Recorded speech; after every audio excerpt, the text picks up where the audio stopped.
Hello বন্ধুরা, আজকে ডিমের একটা সহজ রেসিপি নিয়ে আমি চলে এসেছি তোমাদের সামনে। আজকে আমি করব হাঁসের ডিমের কোরমা। তো এখানে দেখতে পাচ্ছ আমি পেঁয়াজ, আদা, রসুন, কাঁচা লঙ্কা এগুলো রেডি করে রাখছি। আমার কাছে আছে কোকোনাট পাউডার, মিল্ক পাউডার আর দারচিনি, এলাচ, আর এখানে রয়েছে পেঁয়াজ, রসুন, আদা, কাঁচা লঙ্কা বাটা। এখানে আছে পোস্ত আর মগজ বাটা, আর এখানে আছে কিছুটা পেঁয়াজ বেরেস্তা, আর এখানে আছে দারচিনি, এলাচ। এবার আমি কড়াইয়ের মধ্যে মশলাটা ঢেলে দেবো, যেটা আমি পেঁয়াজ, রসুন, আদা সব দিয়ে রেখেছিলাম। তার উপরে দিয়ে দিলাম হচ্ছে ধনে গুঁড়ো, তার উপরে স্বাদ মতন লবণ। এবার আমি মশলাটাকে খুব ভালো করে কষবো। আর ওদিকে আমি ডিমটা সেদ্ধ করে ভেজে রেখেছি। এবার আমি দিয়ে দেব ওই পোস্ত আর মগজ বাটাটা।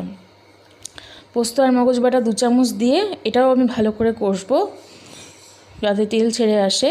তারপর আমি ছিটিয়ে দিব এখানে কোকোনাট পাউডার ছিটিয়ে দেওয়ার পরে আমি মশলা ধোয়া বাটিটা ধুয়ে আমি জল দিয়ে দেব। তারপরে এটাকেও ভালো করে আগে নাড়াচাড়া করব। এবার ডিম দুটো দিয়ে দিচ্ছি, ভাজা ডিম দুটো দিয়ে এবার অনেকক্ষণ নাড়ব। তারপরে আমি এখানে পেঁয়াজের বেরেস্তা দিয়ে দিচ্ছি। পেঁয়াজের বেরেস্তা দিলে জিনিসটা একটু মিষ্টি মিষ্টি স্বাদ হয়। আর কিছুটা মিল্ক পাউডার দিচ্ছি। তোমরা কিন্তু খাওয়ার সময় মিল্ক পাউডারের কোনো গন্ধ পাবে না, কিন্তু টেস্টটা এত অসাধারণ, মানে 1 বাটি ভাত নিমিষেই শেষ হয়ে যাবে।